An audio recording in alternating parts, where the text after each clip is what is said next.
శ్రీమద్ Bhagavatam కక్షంలోకి. So ఈరోజు మనం శ్రీమద్ భాగవతంలో కొత్త అధ్యాయాన్ని ఆరంభించబోతున్నాము. 4వ స్కందంలో 4వ అధ్యాయం. సో ఈ అధ్యాయం పేరు వచ్చేసి సతి తన శరీరాన్ని త్యాగం చేసేస్తుంది. సో ఈ అధ్యాయంలో జరుగుతుంది.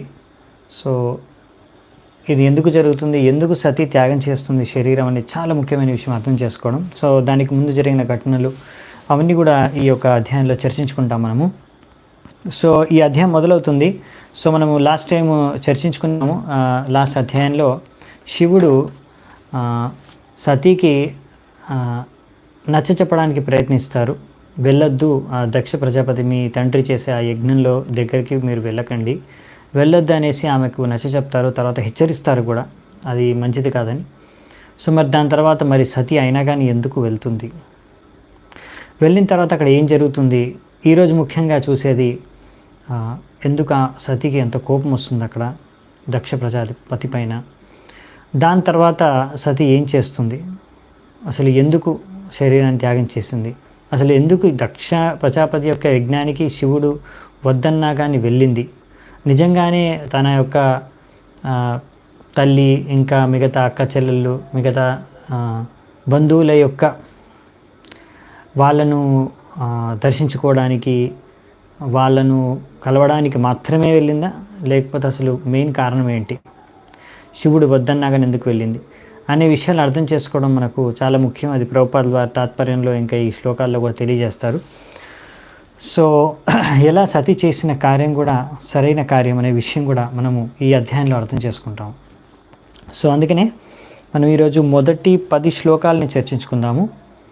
సో తర్వాత మిగతావి రేపు వచ్చే క్లాసెస్లో చూద్దామంట. సో మంగళాచరణ చేసుకొని స్టార్ట్ చేద్దామంట ఈరోజు చర్చ. ఓం అజ్ఞానతిమిరాంధస్య జ్ఞానాంజనాశలాకయ చక్షోరున్మిళితం యేన తస్మై శ్రీగురవే నమః. శ్రీచైతన్యమనోభీష్టం స్థాపితం యేన భూతలే స్వయం రూపః కదా మహ్యం దదాతి స్వపదాంతికం. వందేహం శ్రీగురూన్ శ్రీయుతాపదకమలం శ్రీగురున్ వైష్ణవాంశ. శ్రీరూపం సాగ్రజాతం సహగణ రఘునాథాన్వితాంతం సజీవం సాద్వైతం సావధూతం పరిజనసహితం కృష్ణచైతన్యదేవం శ్రీరాధా కృష్ణపాదాన్ సహగణ లలితా శ్రీవిశాఖాన్వితాంశ. నమో ఓం విష్ణుపాదాయ కృష్ణప్రేష్టాయ భూతలే శ్రీమతే భక్తివేదాంత స్వామినతి నామినే. నమస్తే సారస్వతే దేవే గౌరవాణి ప్రచారిణే నిర్విశేషః శూన్యవాది పాశ్చాత్యదేశతారిణే. నమో మహావదన్యాయ కృష్ణప్రేమప్రదాయతే కృష్ణాయ కృష్ణచైతన్య నామినే గౌరత్విసే నమః. హే కృష్ణ కరుణా సింధు దీనబంధు జగత్పతే గోపేశ గోపికా కాంత రాధాకాంత నమోస్తుతే. తప్తకాంచన గౌరాంగీ రాధే వృందావనేశ్వరి వృషభానుసుతే దేవి ప్రణమామి హరిప్రియే. నీలాచల నివాసాయ నిత్యాయ పరమాత్మనే బలభద్రసుభద్రాభ్యాం జగన్నాథాయ తే నమః. వాంఛాకల్పతరుభ్యశ్చ కృపాసింధుభ్య ఏవ చ పతితానాం పావనేభ్యో వైష్ణవేభ్యో నమో నమః. జయ శ్రీకృష్ణ చైతన్య ప్రభు నిత్యానంద శ్రీ అద్వైత గదాధర శ్రీవాసాది గౌరభక్తవృంద. హరే కృష్ణ కృష్ణ కృష్ణ హరే హరే హరే రామ రామ రామ హరే హరే. హరే కృష్ణ. మొదటి శ్లోకం మైత్రేయుని చెప్తున్నారు. మైత్రేయ ఉవాచ ఏతావత్ ఉక్త్వా విరరామ శంకరః పత్న్యంగనాశం హ్యబుధ ఉపయత్ర చింతయం సుహృద్దిదృక్షు పరిశంకితా భవాన్ నిష్క్రామతి నిర్విశతి ద్విదాశస. సో ఇక్కడ ఏం చెప్తున్నారంటే మనకి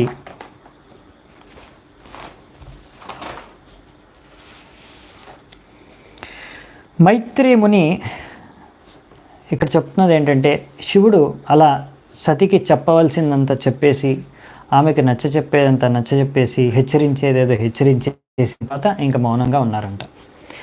దాని తర్వాత సతి ఇప్పుడు ఆమె తన మనసులో ఆలోచిస్తుందన్నమాట, ఏం చేయాలి మరి మా భర్త ఏమో వద్దంటున్నారు, అక్కడేమో వెళ్ళాలి అనిపిస్తుంది, ఏం చేయాలో అర్థం కాకుండా మధ్యలో ఇప్పుడు ఆమె సతమతం అవుతుందన్నమాట. అందుకనే ఆ విధంగా మరి రెండు విషయాల గురించి ఆలోచిస్తూ, శివుడి యొక్క హెచ్చరిక, అటు తన తండ్రి యొక్క యజ్ఞము, అక్కడ ఉన్న తన బంధువుల్ని కలవడం, ఈ రెండు విషయాల గురించి ఆలోచిస్తూ మనస్సు ఒక డెసిషన్, నిర్ణయం తీసుకోలేక ఆమె బయటికి లోపలికి అలా తిరుగుతుందంట. మనము అప్పుడప్పుడు అర్థం కాకపోతే ఏం చేయాలనేది మనం అలా బయటికి లోపలికి అలా, అంటే బయటికి లోపలికి అంటే అలా అటు ఇటు తిరుగుతూ ఉంటాం, రూమ్లో కానీ రూమ్ బయటికి లోపలికి అలా. సో అలాగే ఇక్కడ కూడా సతి అలాగే ఆలోచిస్తూ అటు ఇటు నడుస్తుందంట, తిరుగుతుందంట అటు ఇటు బయటికి లోపలికి. సో ఏం నిర్ణయం తీసుకోవాలి అని తెలియక, సుహృద్దిదృక్ష ప్రతిఘాత దుర్మనా స్నేహాదృదత్యశ్రుకలాతి విహ్వలా భవాన్య ప్రతిపూరుషం వృష ప్రదక్ష్యతి వైక్షత జాత వేపతు. సో అప్పుడు సతికి చాలా దుఃఖం వేసిందంట. ఇలా తన భర్త తన తండ్రి దగ్గరికి వెళ్ళొద్దంటున్నారు, తన బంధువుల్ని కలవద్దంటున్నారు, యజ్ఞానికి వెళ్ళొద్దంటున్నారు. అది విని ఆమెకు చాలా బాధ కలిగింది. ఎందుకంటే వాళ్ళపైన ఆమెకి ఎంతో మమకారం, ఆప్యాయత ఉంది.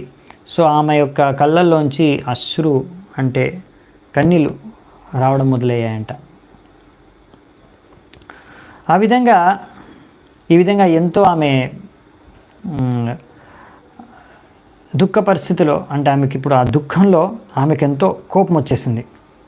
అంటే నన్ను వెళ్ళనివ్వట్లేదు శివుడు అనేసి శివుడినే కళ్ళెర చూసి ఎంతో కోపంతో చూసిందంటే, ఎంత కోపంతో చూసిందంటే ఇప్పుడు ఆ శివుడిని తన చూపులతోనే మొత్తం ధ్వంసం చేసేస్తానన్న విధంగా ఆమె ఎంతో క్రోధంతో ఇప్పుడు తన శివుడి పైన దృష్టి సారించిందనమాట. సో ఇక్కడ ఏం చెప్తున్నారంటే, ఇక్కడ అప్రతిపూరుషం అని వర్ణించారనమాట ఈ యొక్క శ్లోకంలో శివుడిని. అంటే ఆ శివుడికి సమానంగా ఇంకా ఏ పురుషుడు ఎవరు లేరని, సమానంగా. సో ఈ భౌతిక ప్రపంచంలో ఆయనకు సమానంగా ఎవరూ లేరు, కరెక్టే. సో అంతేకాకుండా ఇంకోటి ఏంటంటే ఆయన అందరినీ సమాన దృష్టితో కూడా చూస్తారనమాట, ప్రతి ఒక్కరిని కూడా. అటువంటిది అందరినీ సమాన దృష్టితో చూసి అందరికీ కరుణ చూపిస్తారు. అటువంటి నా పైన ఎందుకు ఇలా చేస్తున్నారు నా భర్త అని. సో ఇంకొక అర్థం ఏంటంటే అప్రతి పురుష అంటే ఎవరు అంటే ఆయనకి ఒక శత్రువు అనే వాళ్ళు ఉండరు, అజాత శత్రువు టైప్ అనమాట. సో భగవంతుడు శివుడికి అలా ఆయన ఎవరిని శత్రువులా చూడరు. వేరే వాళ్ళు ఆయనను చూడొచ్చు వారి యొక్క అసూయ, ఈర్ష, అనర్థల కారణంగా, కానీ శివుడు ఎప్పుడు ఇంకొకరిని శత్రువుగా భావించరు. సో అందుకనే ఇప్పుడు సతి ఎలాగో శివుడు ఆమెకు అనుమతిని ఇవ్వట్లేదు అనేసి ప్రభుపాదుల వారు రాస్తున్నారు. అప్పుడు ఒక స్త్రీ యొక్క అంతిమ అస్త్రం ఏంటంటే ఏడవడం. సో ఇప్పుడు ఈ విధంగా ఆమె ఏడుస్తుంది. అది చూసి ఇప్పుడు ఇంకా తన భర్త ఇంకా ఆమెకి అనుమతి ఇవ్వాల్సిందే. అంటే దీని ద్వారా ఒక భర్త భార్యకి ఇంకా అనుమతి ఇచ్చేస్తారు. సరే ఇంకా ఏడుస్తుంది, ఏడు పాపం అనేసి. తతో వినిశ్వస్య సతీ విహాయతం శోకేన రోషేణ చ ధూయతా హృదా పిత్రోరగాత్స్త్రైన విమూఢ దీర్ఘృహాన్ ప్రేమ్నాత్మనో యోర్ధమదాత్ సతాం ప్రియః.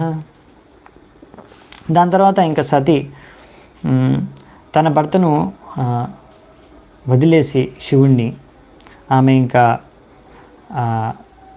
అంటే శివుడు తన సతిని ఇప్పుడు అర్ధ అంగిగా స్వీకరించారు. అంటే తన అర్ధ శరీరాన్ని ఆమెకి ఇచ్చారు. ఆమె తన అర్ధ శరీరాన్ని శివుడికి ఇచ్చింది. ఇలా అయినా కానీ ఆమె ఆ శివుడిని ఇప్పుడు వదిలేసి ఎంతో కోపంతో కూడా ఉంది. ఇప్పుడు ఎంతో శ్వాసను ఇలా పీల్చుకుంటూ ఇప్పుడు ఎంతో కోపంతో, దుఃఖంతో అక్కడి నుంచి ఆమె వెళ్ళిపోయింది. తన తండ్రి దగ్గరికి ఇప్పుడు బయలుదేరి వెళ్ళిపోయింది. సో ఇక్కడ ప్రభుపాల ద్వారా కాదు, ఇక్కడ శ్లోకంలో రాసేది ఏంటంటే, ఇది ఈ విధంగా ఒక చెప్పాలంటే ఇలా ఒక స్త్రీ దుర్బల హృదయంతో ఉన్న స్త్రీ తక్కువ తెలివితో ఇలాంటి పని చేసిందండి రాశారు ఇక్కడ. సో ఇక్కడ అందుకే రాశారు పిత్రోరఘాత్స్త్రైన విమూఢ ధీర్ఘ్రణాన్. విమూఢ అంటే అంత మంచి తెలివైన పని కాదు ఇది అని. సో ఈ విధంగా ఇక్కడ వైదిక సంస్కృతిలో ఏంటంటే మామూలుగా ఇలా భార్య భర్తల సంబంధం ఏంటనేది ఇక్కడ రాశారు ప్రభుపాదుల వారు. సో భార్య లేకుండా భర్త, భర్త లేకుండా భార్య అనేది అసంపూర్ణం. సో అందుకనే ఇక్కడ చెప్పారు ఇలాంటి సంబంధం సతీ ఇంకా శివుడి మధ్యలో ఉన్నా కానీ స్త్రీ యొక్క దుర్బల హృదయం కారణంగా తన యొక్క పితృ లేకపోతే తన యొక్క బంధువుల పట్ల ఉన్న మమకారం ద్వారా ఆమె ఇటువంటి నిర్ణయం తీసుకుంది. సో ఈ విధంగా ప్రభుపాదుల వారు ఇంకా రాస్తున్నారు. అంటే ఇక్కడ మనం ఇంకా తర్వాత అర్థం చేసుకుంటాము. యాక్చువల్లీ ప్రభుపాదుల వారు క్లియర్ చేస్తారు. ఇక్కడ ఏంటంటే ఈ యొక్క లీల లేకపోతే ఈ యొక్క ఘటన ద్వారా మనము ఇక్కడ మామూలుగా ఒక స్త్రీ పురుషులు ఇంకా భార్యాభర్తలు ఒక సంబంధం ఎలా ఉంటుంది, వాళ్ళ యొక్క వ్యవహారం ఎలా ఉంటుంది, వాళ్ళ యొక్క ఆచరణ ఎలా ఉంటుంది, దాని నుంచి మనం ఏం నేర్చుకోవచ్చు అనే విషయాలు మనకి ఇక్కడ నేర్పిస్తున్నారు. సో మనకి తర్వాత క్లియర్ చేస్తారు ఇదే అధ్యాయంలో. మీ డౌట్స్ కన్ఫ్యూజన్ క్లియర్ అయిపోతుంది.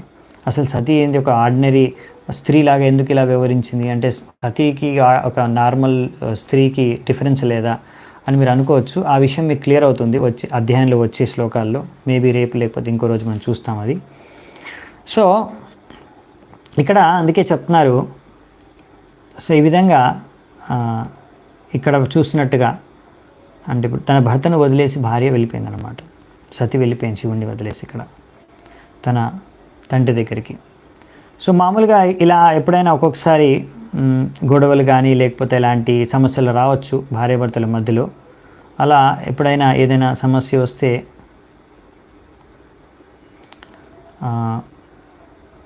ఇక్కడ రాశారు ఏంటంటే మామూలుగా ఇది ఏం జరుగుతుంది అంటే డివోర్స్ జరుగుతుంది అప్పుడప్పుడు, అవునా. సో ఈ డివోర్స్ జరగడానికి ముఖ్యంగా హృదయ దౌర్బల్యం, ఒక విధంగా స్త్రీ యొక్క హృదయ దౌర్బల్యం ముఖ్య కారణంగా ఉంటుంది.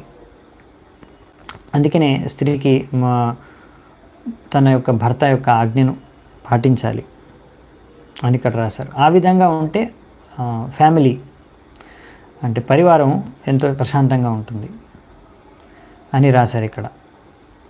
సో దానికి మరి ఒక విషయం కూడా అర్థం చేసుకోవాలి. చాలామంది ఈ విషయాన్ని ఖండిస్తారు ఇప్పుడున్న మోడర్న్ ఆధునిక యుగంలో ఉన్న వ్యక్తులు. అదేంటి స్త్రీ ఎందుకు అడ్జస్ట్ అవ్వాలి, స్త్రీ ఎందుకు కారణం, లేకపోతే అలా ఎన్నో వాక్యాలు అనొచ్చు. లేకపోతే ఎందుకు అలా ఇక్కడ స్త్రీని కారణంగా అన్నారు అంటే దానికి మీకు వేదిక అసలు సిస్టమ్ ఏంటి మొత్తం క్లియర్గా అర్థం చేసుకుంటేనే అది ఆ విషయాన్ని మీరు అప్రిషియేట్ చేయగలరు, లేకపోతే లేదు. అది ఇక్కడ డిస్కస్ చేస్తే మనకు చాలా టైం వెళ్ళిపోతుంది. కానీ బ్రీఫ్గా చెప్పాలంటే ఆ సమయంలో ఏంటంటే మన వేదిక్ సిస్టంలో ఉంటుంది. ఇప్పుడు హస్బెండ్ అంటే భర్తకు కూడా కొన్ని లక్షణాలు, యోగ్యత, ఇంకా ఒక కర్తవ్యం, బాధ్యత ఉంటుందన్నమాట.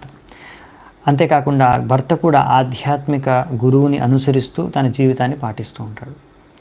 సో అటువంటి భర్త, అటువంటి యోగ్యమైన బాధ్యతమైన భర్త, అప్పుడు భార్య అటువంటి భర్తను అలా భర్త కూడా ఉండాలి, తర్వాత భార్య కూడా ఇలా ఉండాలి.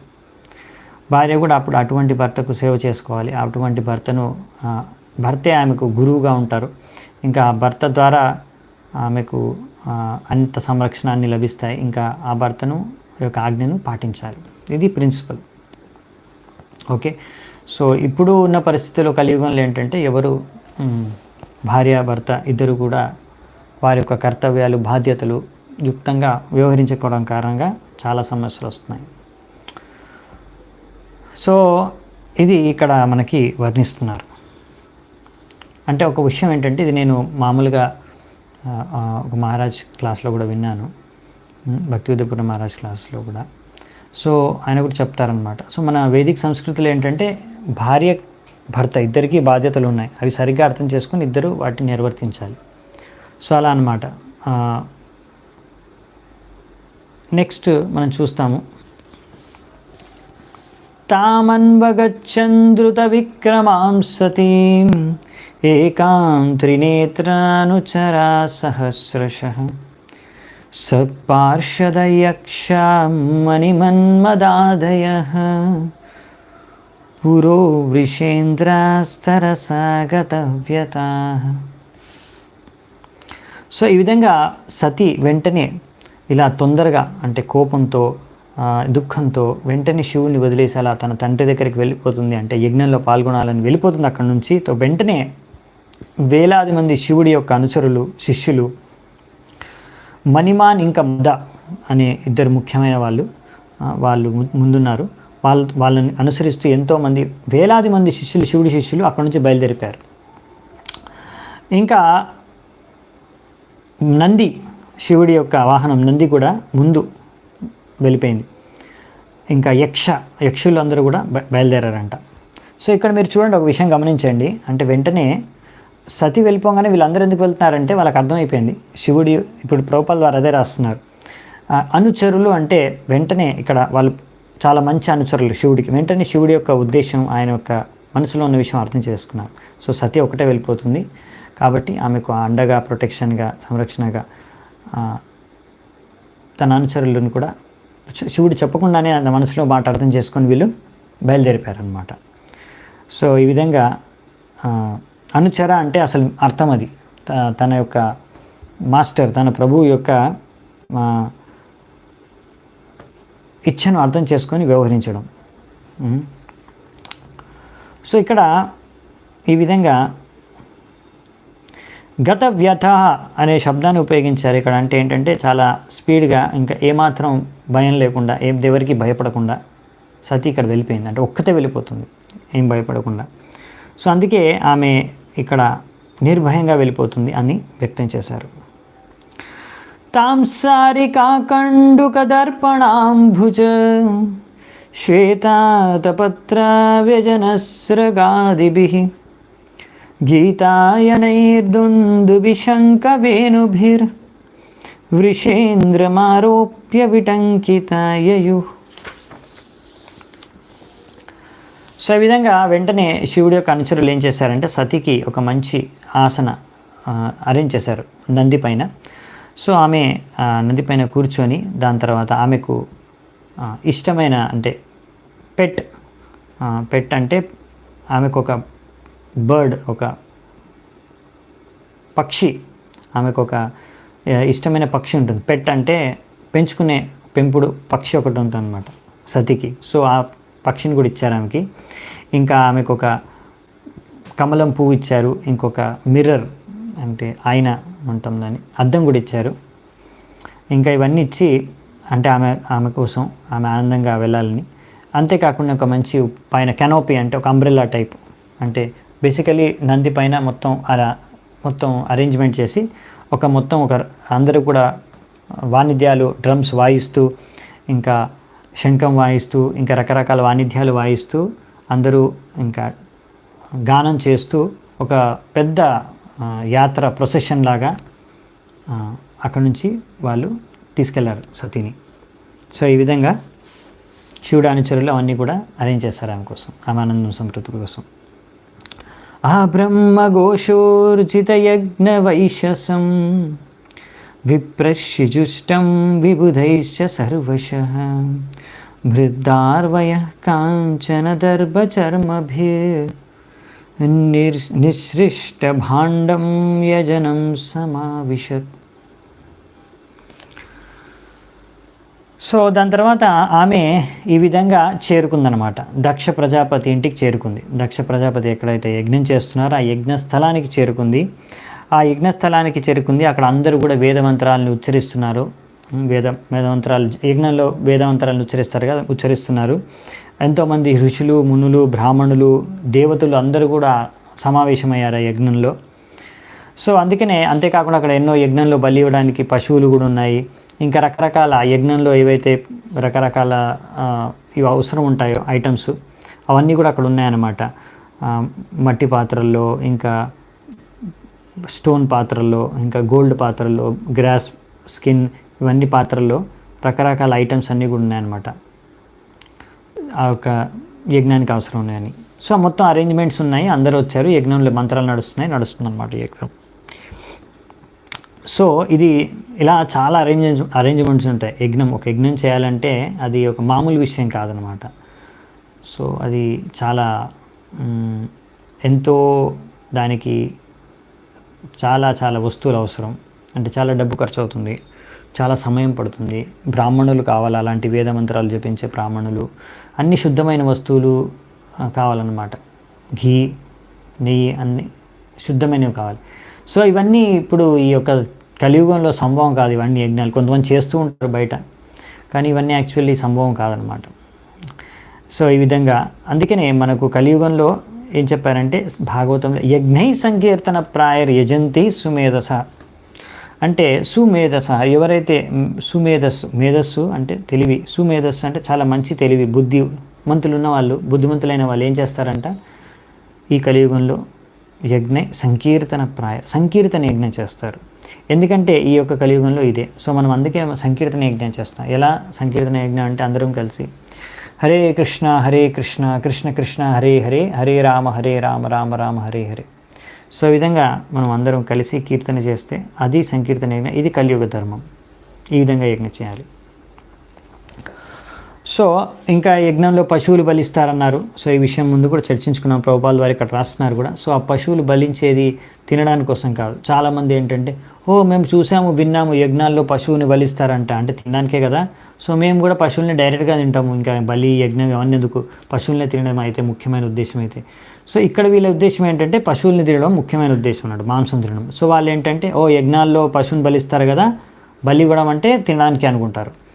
సో ఆ విధంగా వీళ్ళు తినడానికి ఇలా కషాయఖానాలు ఓపెన్ చేసి పశువుల్ని తింటూ, ఇంకా యజ్ఞాల్లో కూడా మా పూర్వీకులు కూడా యజ్ఞాల్లో పశువుల్ని బలిచ్చి తిన్నారు అని కూడా చెప్పుకుంటూ ఉంటారు. సో అలాంటి మూర్ఖులకి ఇక్కడ ప్రభుపాల్ వారు రాస్తున్నారనమాట.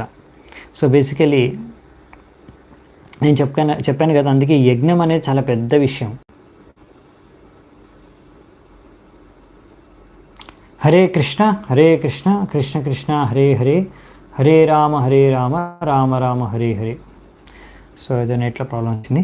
ఓకే, సో బేసికలీ ఈ యజ్ఞంలో ఏ అయితే పశువుని బలిస్తారో, మామూలుగా ఒక పశువుని బలిచ్చినప్పుడు ఆ యజ్ఞంలో ఓల్డ్ యానిమల్ని బలిచ్చినాక ఆ యజ్ఞం ద్వారా, ఆ మంత్రాల యొక్క ప్రభావం ద్వారా మళ్ళీ ఆ యానిమల్కి, అంటే ఆ యజ్ఞంలో బలిచ్చిన పశువుకి కొత్త శరీరంతో మళ్ళీ కొత్త జీవితం వస్తుందన్నమాట. సో ఈ విధంగా ఈ యజ్ఞం ద్వారా ఏంటంటే వాళ్ళ యొక్క మంత్రాలు, ఇది ఒక టెస్ట్ అనమాట, ఒక రుజువు అనమాట. అంటే యజ్ఞం ఫలించింది, యజ్ఞం సరిగ్గా జరిగింది అనే దానికి ఒక టెస్ట్ ఇది. ఈ విధంగా వాళ్ళకి అర్థమవుతుందన్నమాట. సో ముఖ్యంగా ఈ యొక్క యజ్ఞాల్ని చేసేది, అంటే పశువుల్ని బలించేది తినడం కోసం కాదనమాట. ఏదో కషాయఖానాల లాగా ఇక్కడ కూడా యజ్ఞాలు ద్వారా తినడానికి ఇక్కడ పశువుల్ని బలిస్తున్నారనుకోవడం తప్పు. దీని ద్వారా పశువులకి ఒక కొత్త జీవితం వస్తుంది. సో ఈ విధంగా వేద మంత్రాల్ని టెస్ట్ చేయడానికి, సరిగ్గా మంత్రాలు పవరు జపం జరిగిందా లేదా అని, మంత్రోచ్చారణ దాని యొక్క ఫలితం. సో ఈ విధంగా చెప్తున్నారు ఇక్కడ. ఎలాగైతే ఎందుకంటే ఈ యజ్ఞాల ద్వారా భగవంతుడిని ఇంకా దేవతలను అందరినీ కూడా సంతృప్తి చెందుతారు, తద్వారా మొత్తం లోక కళ్యాణం జరుగుతుంది అన్నమాట, లోక కళ్యాణార్థం. సో ఇక్కడ ఎలాగైతే ప్రభుపాల్ ఒక ఉదాహరణ ఇస్తున్నారు. ఇప్పుడు మామూలుగా మెడికల్ స్టూడెంట్స్, మెడిసిన్ చదివే వాళ్ళు కూడా ప్రయోగాలు చేస్తూ ఉంటారు ఇలా యానిమల్స్ మీద, పశువుల మీద. ఒక్కొక్కసారి వాటిని చంపేస్తారు కూడా. ఎందుకు అంటే అలా వారిపైన ప్రయోగాలు చేసి వాళ్ళని చంపిన తర్వాత వాళ్ళు ఎంతోమంది మనుషుల జీవితాల్ని భవిష్యత్తులో బతికించగలరు. ఇప్పుడు ఒక యానిమల్ని చంపినా కానీ తర్వాత భవిష్యత్తులో ఎంతోమంది జీవితాలని వాళ్ళు బతికించగలరు ఆపరేషన్లు అవి ఇవి చేసి. సో అందుకనే వాళ్ళకప్పుడు అలాంటి అవసరం అన్నమాట. అలా ప్రయోగాలు చేయడానికి కొన్ని పశువుల్ని బలి ఇవ్వాల్సి వస్తుంది. అలా వాళ్ళ యొక్క మెడికల్ స్టూడెంట్స్ ఎక్స్పెరిమెంట్స్లో వాళ్ళకి అర్థం చేసుకోవడానికి మందు ఎలా పనిచేస్తుంది, లేదా మెడిసిన్ ఔషధం సరిగ్గా పనిచేస్తుందా లేదా తెలుసుకోవడానికి. సో అలాంటిదే అనుకోవచ్చు మీరు ఇక్కడ అని చెప్తున్నారు ఇక్కడ ప్రభుపాల్ వారు. మనకు అర్థం చేసుకోండి, అక్కడ మీరు అది తప్పుగా భావించారు కదా, అలాగే అన్నమాట. తామాగతాం తత్ర న కశ్చనాద్రియాత్ విమానితాం యజ్ఞకృతో భయాజ్జనః హృతేష్వశ్రీర్వై జననీం చ సాద్ధరా ప్రేమాశ్రుకంఠ్యా పరిశశ్వజుర్ముడా. ఈ విధంగా సతి తన అనుచరులతో అక్కడికి చేరుకున్న తర్వాత దక్ష ప్రజాపతి యజ్ఞం చేస్తున్న స్థలానికి అక్కడ ఉన్న వాళ్ళందరూ కూడా దక్షుడికి భయపడి ఒక్కరు కూడా సతికి స్వాగతం పలకలేదు, ఆమెను పలకరించలేదు, కూడా మాట్లాడలేదు. ఎందుకు అంటే దక్షుడికి భయపడి. అందరికీ తెలుసు దక్షుడికి శివుడి మధ్యలో జరిగింది, ఇంకా శివుడిని ఆహ్వానించలేదని. సో ఇప్పుడు సతి వచ్చింది కనుక దక్షుడి భయానికి అక్కడ ఉన్న ఉపస్థితమైన మునులు, బ్రాహ్మణులు, దేవతలు ఎవరు కూడా సతికి స్వాగతం పలకలేదు. కాకపోతే సతి యొక్క తల్లి ఇంకా వాళ్ళ అక్కలందరూ కూడా వాళ్ళు మాత్రం కళ్ళల్లో మొత్తం కన్నీళ్ళతో ఎంతో ఆనందంతో ఆనంద బాష్పాలతో ఆమెను చూసి ఆమెకు స్వాగతం పలికి ఎంతో వాళ్ళ ప్రేమపూర్వకంగా ఆమెతో మాట్లాడడానికి వాళ్ళు ముందుకొచ్చారు. సో అందుకనే ఇక్కడ ప్రభుపాద ఒక విషయం నుంచి మనం ఏం నేర్చుకోవచ్చో చెప్తున్నారు. స్త్రీల యొక్క హృదయం చాలా కోమలంగా ఉంటుంది, సాఫ్ట్ హార్టెడ్ మామూలుగా. సో అందుకారణంగా వారి యొక్క ఈ యొక్క ఆప్యాయత, అనురాగం, ప్రేమ ఏదైతే ఉందో వారి బంధువుల పట్ల దాన్ని ఏ రకమైన వేరే నియమ నిబంధనల ద్వారా ఆపడం, కృత్రిమ రూపంలో ఆపడానికి ప్రయత్నించడం కుదరదన్నమాట. అదే ఇక్కడ చెప్తున్నారు ప్రభుపాద గారు. అలా అంటే స్త్రీ యొక్క హృదయం పురుషుడు యొక్క హృదయం కొంచెం డిఫరెంట్గా ఉంటాయి అన్నమాట. స్త్రీ మామూలుగా అయితే కోమల హృదయంతో ఉంటారు, పురుషులు కొంచెం అప్పుడప్పుడు కఠోరంగా వారి హృదయం మారిపోవచ్చు, వాళ్ళు కఠోరంగా ప్రవర్తించవచ్చు. ఎలాగైతే ఇక్కడ మనం దక్షుడిని చూస్తున్నాము. యాక్చువల్లీ ఇలా స్త్రీ ఇంకా పురుషుడు యొక్క సైకాలజీ అంటే మనస్సు, ఇలా హృదయం, ఆలోచించే విధానం, శరీరము అన్నీ కూడా పురుషుడివి స్త్రీవి డిఫరెంట్గా ఉంటాయి. ఆలోచించే విధానం కానీ ప్రతి దాంట్లో కూడా ఇంకా చాలా ఫీచర్స్ ఉన్నాయన్నమాట. చాలా పెద్ద సైన్స్, చాలా చిన్న సైన్స్ కాదు, చాలా పెద్ద సైన్స్. వేదిక్ స్క్రిప్చర్స్లో, వైదిక శాస్త్రంలో దీని గురించి బాగా వర్ణించారు వేరే చోట్ల, వేరే శాస్త్రాల్లో. సో అందుకనే వైదిక సంస్కృతి సభ్యతలో స్త్రీకి కొన్ని కర్తవ్యాలు, కొన్ని కార్యాలు చెప్పారు చేయడానికి, బాధ్యతలు. అలాగే పురుషుడికి కూడా. సో అందుకనే ఇప్పుడు ఆధునిక సమాజంలో ఎలాగైనా సరే బలవంతంగా పురుషుడిని స్త్రీని సమానం చేయాలనుకుంటున్నారు, కానీ అది ఎప్పటికీ సంభవం కాదు. ఎందుకంటే ఇద్దరి యొక్క సైకాలజీ డిఫరెంట్, అందుకే అన్నమాట. సో అదే ఇక్కడ ఆ సైకాలజీలో కొన్ని ఆస్పెక్ట్స్ ఇక్కడ చెప్తున్నారు ప్రభుపాద ద్వారా, అక్కడక్కడ కొన్ని పాయింట్స్ చెప్తున్నారు, మీరు గమనించవచ్చు. సో అలా ఇక్కడ కూడా ఒక పాయింట్ చెప్పారు. సో అలా ఎన్నో విషయాలు ఉన్నాయన్నమాట, ఎన్నో విషయాల్లో తేడా ఉంది. ఓన్లీ శరీరం స్థాయిలోనే కాదు, మనస్సు, ఆలోచన అన్ని స్థాయిల్లో, హృదయం అన్ని విషయాల్లో. సో అందుకనే అర్థం చేసుకోవాలన్నమాట. ఆర్టిఫిషియల్గా, కృత్రిమంగా స్త్రీలను పురుషులుగా సమానంగా, స్త్రీలను పురుషులు చేసే పనులతో పోల్చడం అనేది అన్నిటికన్నా పెద్ద మూర్ఖత్వం. అంతకన్నా ఇంకొక మూర్ఖత్వం అనేది ఉండదన్నమాట. ఎందుకంటే ఆధునిక సమాజంలో ఆ విషయం అర్థం చేసుకోలేక ఇలా మూర్ఖంగా వ్యవహరిస్తున్నారు. అందుకే ఎన్నో సమస్యలకు అది దారితీస్తుందన్నమాట. సో అదే మనం ఇక్కడ అర్థం చేసుకోవడానికి చూడాలి, ప్రయత్నించాలి వేదశాస్త్రాల్లోంచి. సౌదర్య సంప్రశ్న సమర్థ వార్తయా మాత్రా చ మాతృ స్వశ్రుభిశ్చ సాదరం దత్తాం సపర్యాం వరమాసనం చ స నాదత్త పిత్రా ప్రతినందితా సతీ. ఈ విధంగా తన యొక్క అక్కలు కానీ, తన యొక్క తల్లి కానీ ఆమెను ఎంతో హృదయపూర్వకంగా ప్రేమతో వాళ్ళు స్వాగతం పలికిన ఆమె, వాళ్ళు మాట్లాడుతున్న, వాళ్ళు పలకరించినా కానీ ఆమె వాళ్ళ పలకరించిన, వాళ్ళు అడిగిన ప్రశ్నలకి ఏమాత్రం జవాబు ఇవ్వలేదంట సతి. అంటే వారు ఆమెకి స్వాగతం పలికిన ఆ స్వాగతాన్ని స్వీకరించలేదు సతి. ఆమెకు వాళ్ళు చెప్పారు కూర్చోండి, కూర్చోమ్మా అని. ఆమెకి కొన్ని బహుమతులు ఇవ్వడానికి ఇస్తున్నారు, కానీ ఆమె ఏవి కూడా ఆమె కూర్చోలేదు సతీ, ఏ బహుమతులు కూడా స్వీకరించలేదు. చూడండి, ఏమీ ఆమె స్వీకరించలేదు. ఆమె స్వాగతం కూడా స్వీకరించలేదు, ఏ సత్కారము స్వీకరించలేదు. ఆమె చూసింది తన తండ్రి ఆమెతో మాట్లాడట్లేదు, ఆమెతో మాట్లాడలేదు, ఆమెకి ఏమాత్రం స్వాగతం పలకలేదు. ఆమెను అట్లీస్ట్ మీ బాగోగుల గురించి కూడా అడగలేదు, ఎలా ఉన్నామని కూడా అడగలేదు తండ్రి. ఆ విషయాన్ని ఆమె గమనించింది. ఇప్పుడు మీకు అర్థమవుతుంది చూడండి. అంటే సతీ వచ్చిన పర్పస్ ఏదో తన తల్లిని చూడడానికో, అక్కల్ని చూడడానికో, వాళ్ళతో ముచ్చట్లు పెట్టడానికి రాలేదన్నమాట. ఇక్కడ యాక్చువల్లీ ఆమె వచ్చింది తన తండ్రికి సంబంధించిన విషయం గురించి. అది మనకు రేపు క్లియర్గా తెలియజేస్తారు. ఇప్పుడు అందుకే సతీ యొక్క వ్యవహారం అంటే ఆచరణ చూస్తే మీకు అర్థమవుతుంది.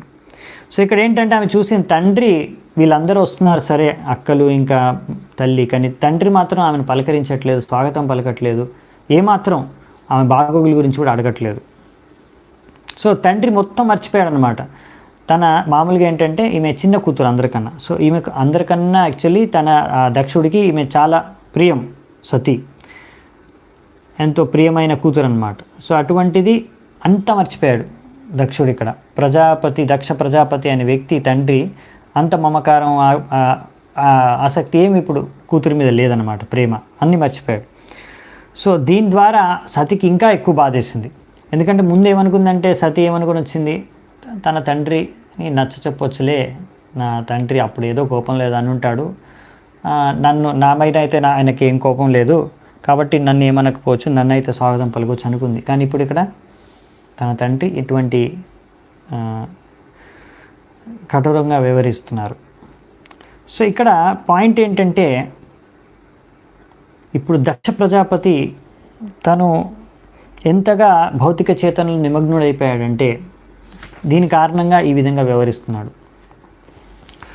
తన భౌతిక దేహము, భౌతిక పరువు, ప్రతిష్ట, దీని పట్ల ఎంత అతనికి ఆసక్తి ఉందంటే ఈ విధంగా తన కూతురు పైన మమకారం కానీ ప్రేమ కూడా అటువంటి సంబంధాన్ని కూడా మర్చిపోయే విధంగా చేసేసింది. సో ఇదన్నమాట. అంటే ఎవరివైనా అహంకారం దెబ్బతిన్న, ఒకరి అహం, పరువు, పేరు, ప్రతిష్ట ఇవన్నీ కొంచెం దెబ్బతింటే, అంటే శరీరానికి సంబంధించిన ఇలాంటి స్థూల సూక్ష్మ విషయాలు. సో ఒక వ్యక్తి ఏంటంటే ఎక్కువగా దీని పట్ల ఆసక్తి ఉన్న వ్యక్తి ఇలాంటి సంబంధాలను కూడా మర్చిపోతారు. వీటి పట్ల ఎక్కువ ఆసక్తి ఉన్న వ్యక్తి. అంటే దక్ష ప్రజాపతి గురించి చెప్తున్నారు.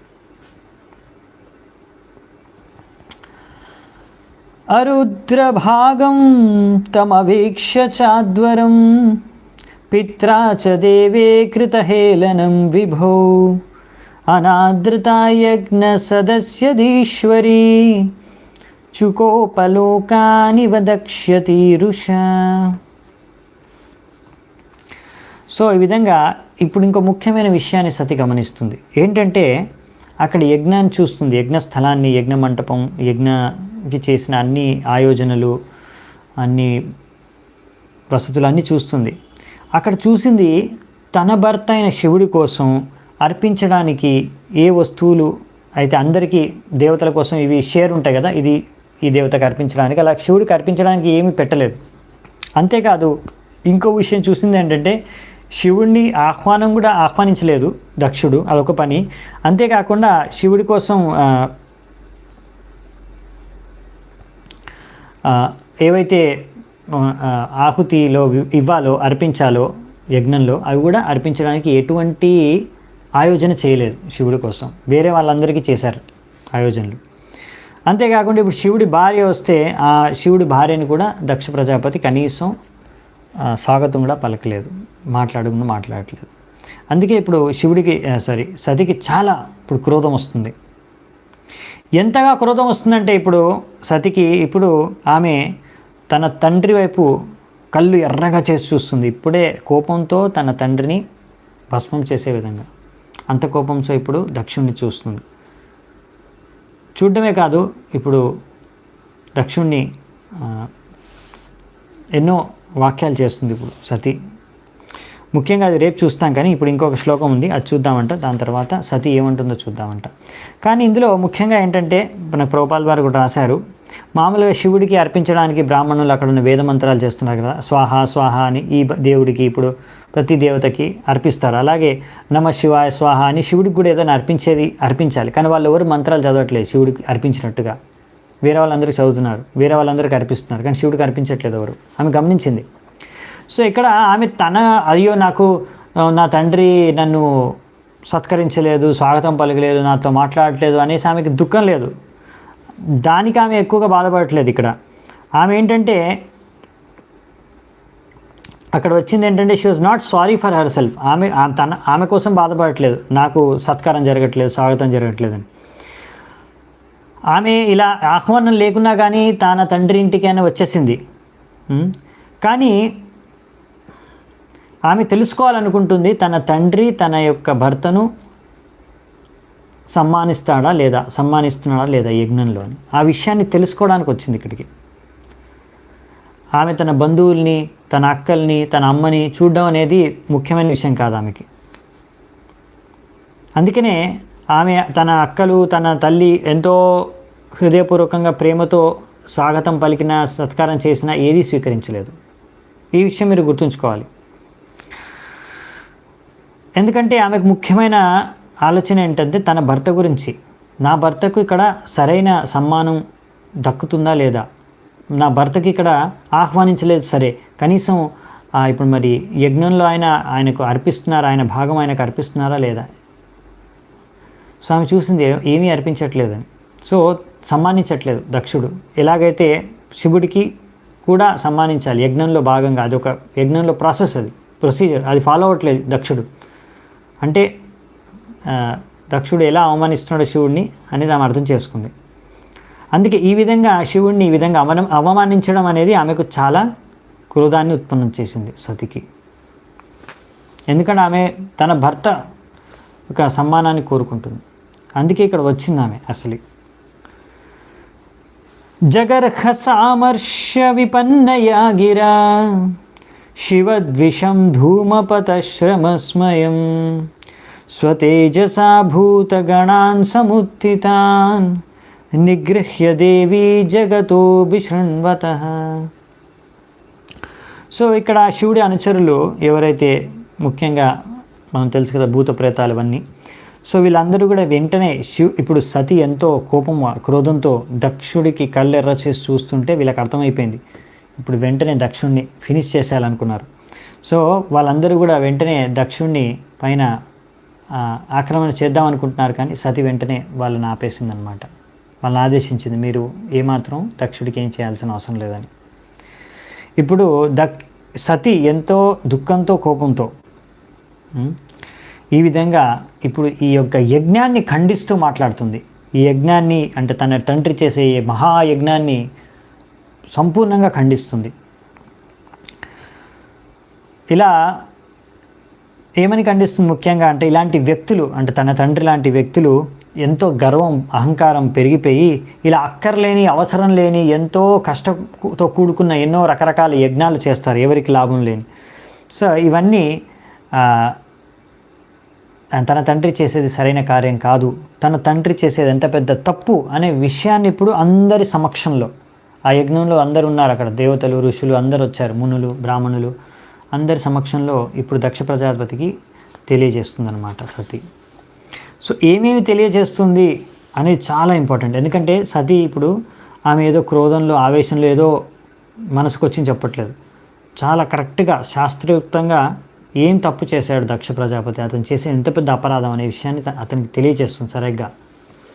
సో అది ఎలా అనే విషయాన్ని మనము రేపు చూద్దామంట. సో మనకు ఇక్కడ తెలిసింది ఏంటంటే, భగవద్గీతలో కూడా చెప్తారు యజ్ఞంలో, ఎందుకంటే ఇక్కడ ఇలాంటి యజ్ఞాలన్నీ వేస్ట్ అనమాట. ఎందుకు ఇప్పుడు సతి అన్నది కదా, ఇలాంటి యజ్ఞాలు చేసి లాభం లేదు, ఇలాంటి యజ్ఞాలు పనికిరాని యజ్ఞాలు ఇలాంటివి చేసి అని. ఎందుకంటే మామూలుగా యజ్ఞాల యొక్క లక్ష్యం ఏంటంటే భోక్తారాం యజ్ఞతపసాం సర్వలోక మహేశ్వరం, భగవద్గీతలో కృష్ణుడు అన్నాడు కదా.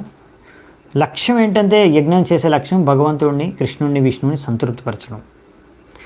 సో ఈ విషయాన్ని తెలుసుకోకుండా ఇలా ఎన్నో రకరకాల యజ్ఞాలు కొంతమంది చేస్తారు భౌతిక లాభాలను ఆశించి. ఈ యజ్ఞం చేస్తే నాకు ఈ లాభం వస్తుంది, భౌతిక లాభం అని. సో ఇది అసలైన ఉద్దేశం కాదు, ఉండకూడదు. ఇలా భౌతిక లాభాల కోసం, ఇంద్రియ తృప్తి కోసం యజ్ఞాలు చేసేది సరైన విధి విధానం కాదు. ఇది దక్షుడు తన అనుచరులు చేసే పని ఇదే. ఇక్కడ యజ్ఞాల ద్వారా వాళ్ళు భోగించి ఇంకా భోగ విలాసాలు అంటే ఇంకా ఇంద్రియ తృప్తి ఆనందాన్ని పొందగలని కోరుకుంటున్నారు. ఆ ఉద్దేశంతో చేస్తున్నారు ముఖ్యంగా. అందుకనే ఇక్కడ వాళ్ళు అర్థం చేసుకోవట్లేదు. విష్ణువుని సంతృప్తిపరచాలి. విష్ణువుని సంతృప్తిపరచాలి అంటే ఒక ముఖ్యమైన విధి విధానం ఏంటంటే తన భక్తుల్ని సంతృప్తిపరిచి. విష్ణువుకి ఎంతో గొప్ప భక్తుడైన మహాశివుడిని ఇక్కడ వాళ్ళు సమ్మానించట్లేదు, అవమానిస్తున్నారు. సో విష్ణువు ఎలా సంతృప్తి చెందుతాడు? సో వైష్ణవానాం యథా శంభు అయిన శంభుని ఇక్కడ వాళ్ళు అవమానిస్తుంటే విష్ణువు ఎలా సంతృప్తి చెందుతాడు? సో సంతృప్తి చెందడు. అందుకని ఇలాంటి యజ్ఞాలు చేసి వ్యర్థమైన యజ్ఞాలు అని ఇక్కడ సతి చెప్తుంది మనకి. ఆ విషయాన్ని ఇంకా బాగా మనకు విస్తృతంగా వచ్చే శ్లోకాల్లో వర్ణిస్తారు. సో అందుకని ఇటువంటి శివుడికి, గొప్ప భక్తుడైన శివుడికి, గొప్ప వైష్ణవుడైన శివుడిని అవమానిస్తూ చేస్తున్న ఈ యజ్ఞం లాభం లేదు అని ఆ క్రోధంతో ఇక్కడ సతి దక్షుడికి తెలియజేస్తుందన్నమాట. సో అందుకనే ఇక్కడ ఈ విధంగా సతి క్రోధాన్ని వ్యక్తం చేయడం, ఒక భక్తుడిని అవమానించినప్పుడు క్రోధాన్ని వ్యక్తం చేయడం అనేది సరైన విషయం. అలా చైతన్య మహాప్రభు కూడా వ్యక్తం చేశారు. ఎప్పుడైతే ఈ జగాయి మాత ఇద్దరు నిత్యానంద ప్రభుని పైన ఆక్రమణ చేసి ఆయనను గాయపరిచారు, అప్పుడు వారి పట్ల ఈ జగాయి మదాయి పట్ల శ్రీ చైతన్య మహాప్రభు కూడా క్రోధాన్ని వ్యక్తం చేసి వాళ్ళని అప్పుడే వధించాలని సుదర్శన చక్రం కూడా పిలిచారు. అంత క్రోధం వచ్చేసింది చైతన్య మహాప్రభుకి. చైతన్య మహాప్రభు ఎప్పుడు నమ్రత భావనను మనం అలవర్చుకోవాలి. త్రినాదపి సునీచేన సౌరరేవ సహిష్ణున అనే విషయాన్ని ప్రచారం చేసినా ఆయన స్వయంగా మనకు ఆచరణ ద్వారా నేర్పించింది అంటే ఎప్పుడైనా భక్తుడిని, భగవంతుడిని కానీ భక్తుడిని కానీ ఎవరైనా అవమానిస్తే మాత్రం మనం సహించకూడదు. వెంటనే మనం క్రోధాన్ని వ్యక్తం చేయాలి. అంటే దానికి సరిగ్గా మనము ప్రతిక్రియ మనము చూపించాలన్నమాట. ఇలా ఇక్కడ మనకి నరోత్తమ్ దాస్ ఠాకూర్ కూడా చెప్తారు, క్రోధ భక్త ద్వేషిజనే. సో మనము ఈ యొక్క క్రోధాన్ని ఎవరైతే భక్తుల్ని ద్వేషిస్తారో వారిపైన ప్రదర్శించాలి.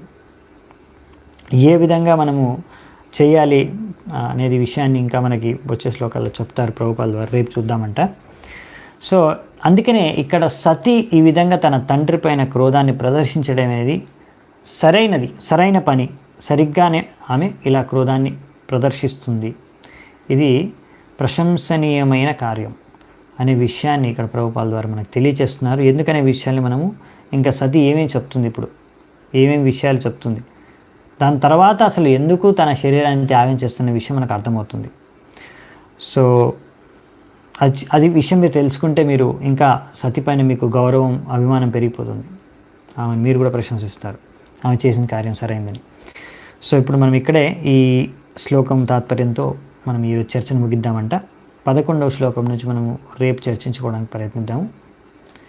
సో ఇక్కడ నేను సెలవు తీసుకుంటాను. ధన్యవాదాలు మీ అందరికీ. శిల ప్రభుపాదకి జై, శ్రీమద్ భాగవతం కీ జై, సమవేత గౌరభక్త వృందికి జై, నితాయ్ గౌర్ సిద్ధనాథ్ ప్రేమానందే హరి హరి గోవింద్.